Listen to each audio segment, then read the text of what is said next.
Welcome to the weekly update on the CMS Cuts 2023. I'm Roderick Tung. This is Heart Rhythm TV. It's been a very lively week with a counseling and advice from Capitol Council. The Heart Rhythm Society Board of Trustees met yet again and decided to take a stronger opposing view against the proposed CMS 2023 cuts. With this new position, we are fighting for fair reimbursement and advocating for payments equivalent to the value and level of 2021 prior to both cuts. This new position has been clearly communicated with ACC leadership, and we continue to optimize our alignment with ACC. We want to thank our board for continuing around the clock and recognize Chris Liu, Amit Shankar, and Jody Hurwitz for their ongoing work with a lot of the meetings with congressional representatives. Chris Liu has been on every call with congressional staff offices. Just 2 days ago, we had a task force meeting yet again to discuss the strategy with Capitol Council and a question and answer session. We were all invigorated and empowered and emboldened by Capitol Council's recommendations, specifically talking about targeted lobbying, educating us on the Senate Jurisdiction Committee, also empowering patient advocacy groups, and being able to inform us where we should best be able to focus our efforts. Additionally, there were also discussions that with cuts that were less than 40%, 8% cuts, multiple societies, including dermatology and ophthalmology, have stepped up to the plate and try to fight this. We remain emboldened with Capitol Council and the task force. Action items looking forward to the future would be for us to create the CMS comments letter before open comments are closed, continuing grassroots advocacy led by Scott Greenberg, discussions on Discord last evening, and also the grassroots efforts are working. We were contacted by a congressional office and reached out based on these cuts. We are making noise and we're staying together and staying loud, as our president, Andrew Krahn, has stated. I'm very pleased to welcome Andrew Krahn now on Voices. Welcome, Andrew, and thank you for talking to us here on Heart Rhythm TV. Hey, Rod, it's great to be here. So really big news here. New, stronger opposing viewpoint. A lot of the members were probably worried that we would just kind of roll over and take whatever we could get, the recommendations of the RUC. Obviously, most of us agree that the complexity of what we're dealing with is not factored in by the lens of the RUC.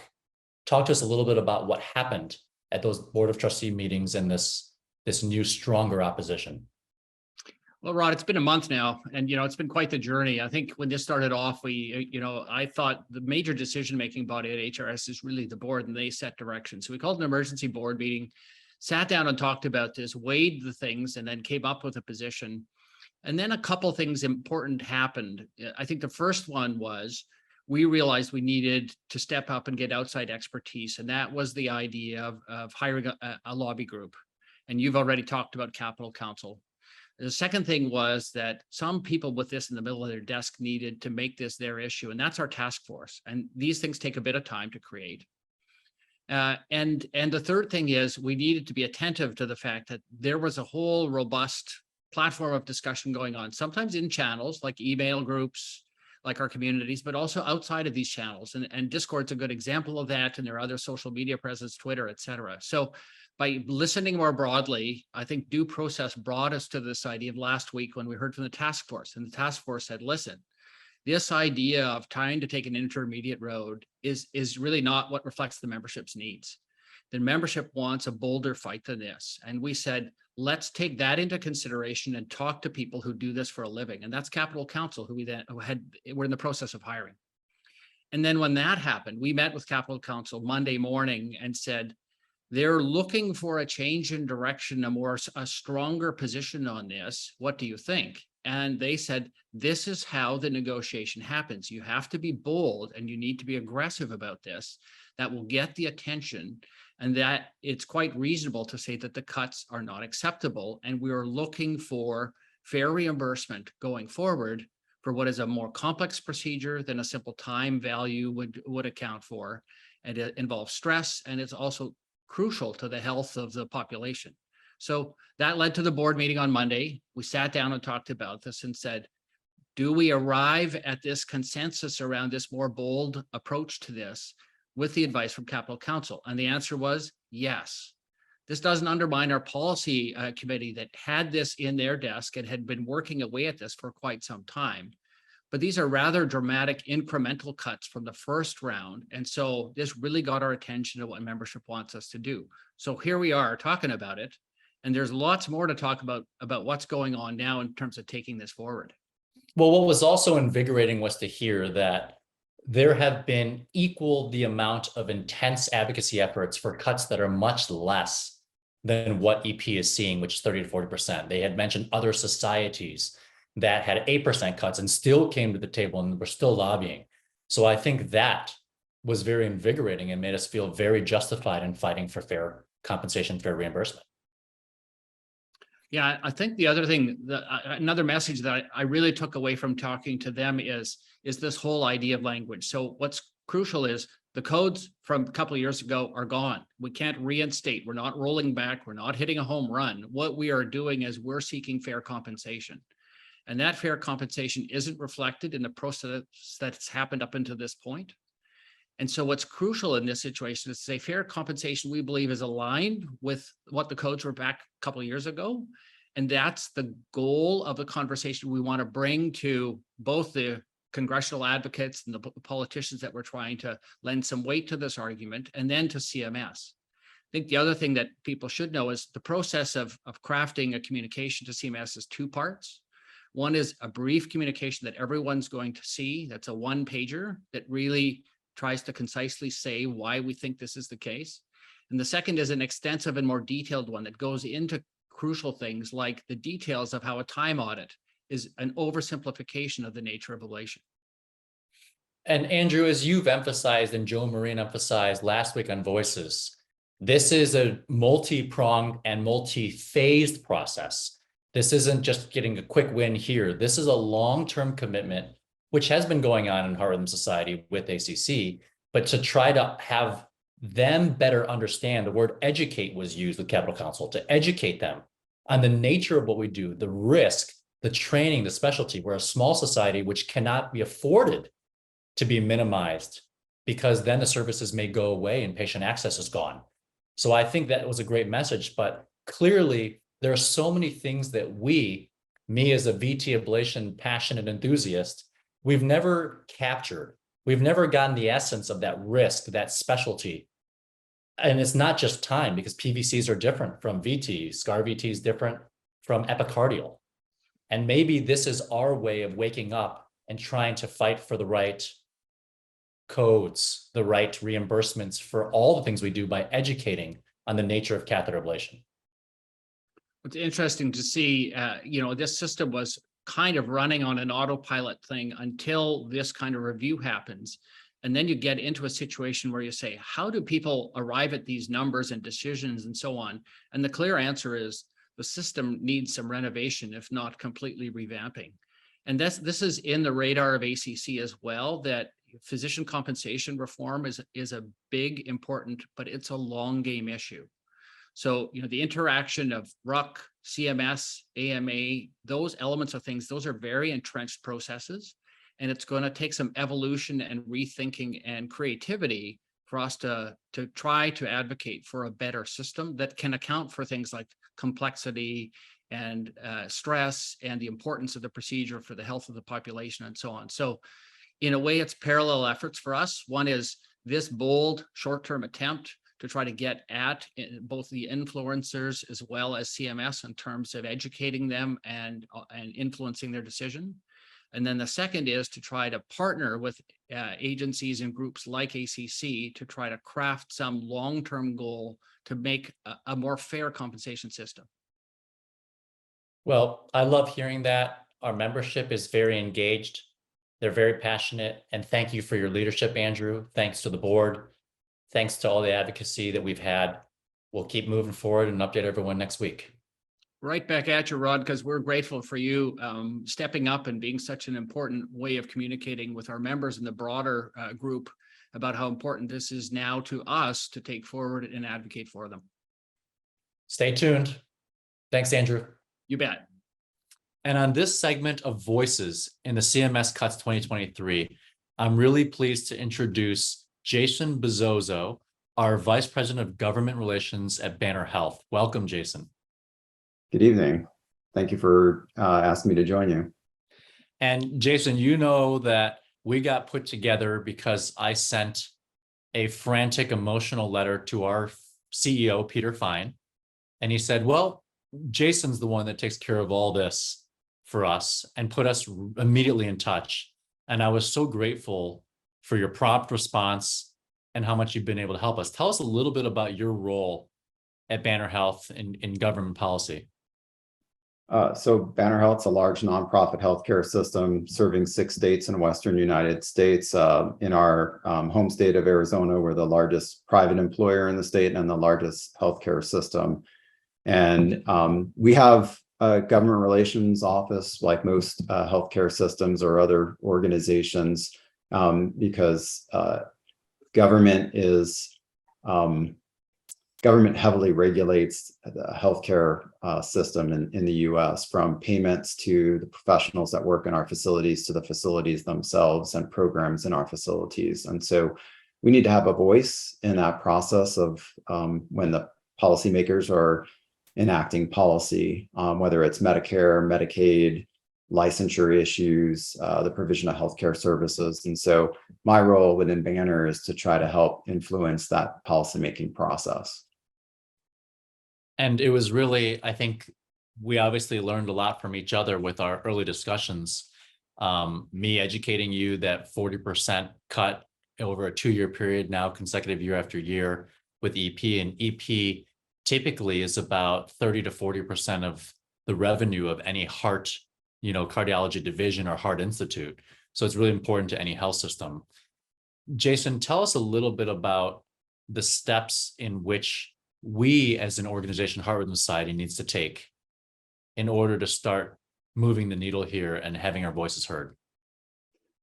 Yeah, so when it comes to proposed federal regulations, there's a few things that affected individuals can do. And as an organization, you can help develop consensus within the industry and speak with a unified voice to policymakers. So those are policymakers within the executive branch of government and also within the legislative branch of government. So that's CMS in the case of the executive branch, and your lawmakers in the case of the legislative branch.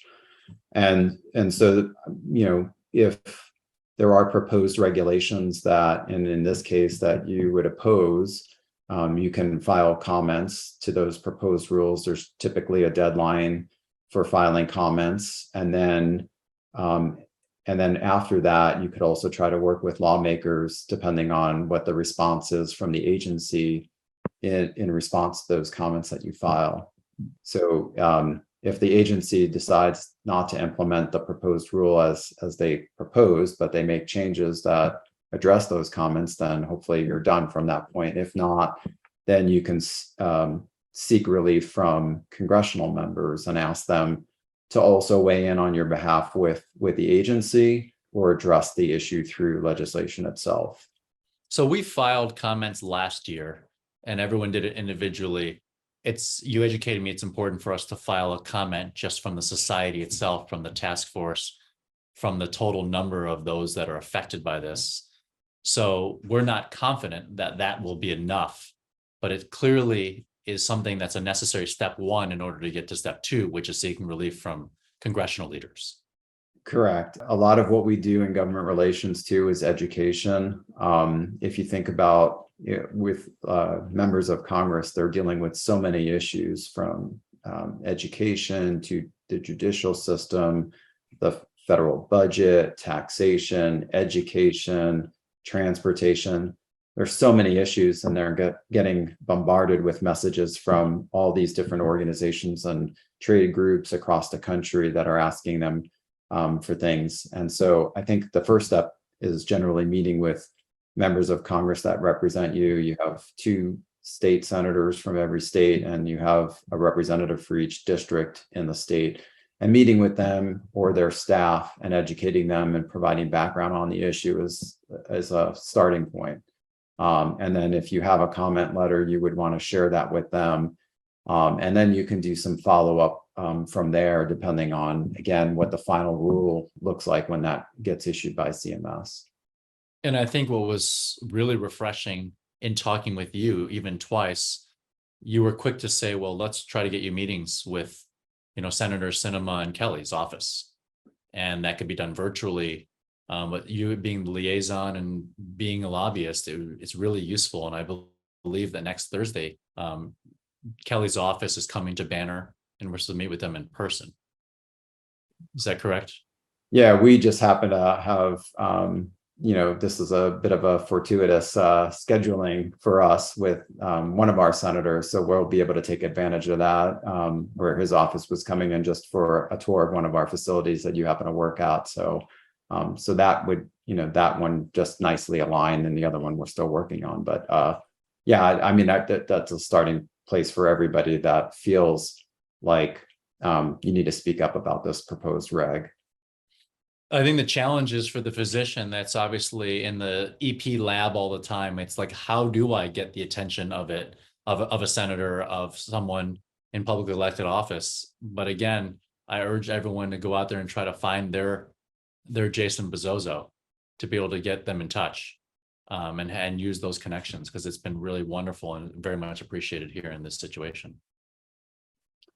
And every U.S. senator has a team of people that work for them, and these are very intelligent staff that work on the Hill or work back in their state office, and they're working on a lot of policy issues. And if you can't get FaceTime with the senator themselves, I would certainly choose to talk with their staff as well about these issues, because they communicate frequently, if not daily, within their offices about what the positions they're going to take, issues they're working on. And so you can get a lot of help from their staff. And oftentimes I'm working directly with staff members of our representatives. And Jason, you had even mentioned sometimes being able to meet with their staff in their office, you actually get more time to elaborate and educate on the issue rather than if you got the direct face-to-face. Yeah, if you think about it, especially right now, it's campaign season for many of the senators and for all the representatives that are trying to win their next election in November. Their time is precious. They're running around the states right now, and they're meeting with all of those organizations that everybody has an issue and they want FaceTime. So it's going to be hard to get on their schedule. So if you can meet with their staff, that would be ideal. And then it's important that in order to get support, we want it to be bipartisan support. So we're looking for one congresswoman or congressman to be able to write a letter, basically in opposition to the CMS in support of the efforts of Heart Rhythm Society. Is that what we need? And then find another one on the other side of the aisle, and then it's about signatures. Yeah, so one pathway forward is to meet with members of Congress, discuss the problem, and then they can try to weigh in with CMS. And generally when Congress does it, they do it through what they refer to as a Dear Colleague letter. This isn't a partisan issue. This is an issue that would affect patients regardless of party affiliation. It affects physicians regardless of party affiliation. So hopefully members on both sides of the aisle will agree to try to help. And so you would want to find a Republican and a Democrat, hopefully, to co-sign a letter and then ask their colleagues to join on. And you, as the physicians that are affected by this, could ask your members to co-sign those letters as well. So that would be probably the next step that I would recommend. And if all the above mentioned steps are done but not effective, what can we do in December? So there's always a potential for Congress to directly enact policy and do something through legislation. That's happened in the past. And so that's an option that they can, if they feel like they want to reverse the policy that comes out in the final rule, that's always an option for members of Congress. They would have that option. And generally there are some issues that pop up towards the end of the year that hopefully they could find a vehicle to try to address this. I don't know that this happens exactly every year, but generally there are some things that they have to do before the end of the year. And so depending on what's out there and what they can tack this onto and whether or not there's support for that, there's a lot of things that would have to be aligned in order to see that happen. But it's a possibility. Jason, thank you very much for joining us on Heart Rhythm TV. Everyone keeps talking about how we need to hire a lobbyist or find a lobbyist, but find your local lobbyist and your local leader within your own health system. Find your own Jason Bezozo. Hopefully, Jason and I will have a great meeting and educate Mark Kelly's office next week, and then look forward to trying to meet with Cinema's office, and we'll go from there. Thank you, Jason. Thanks for having me.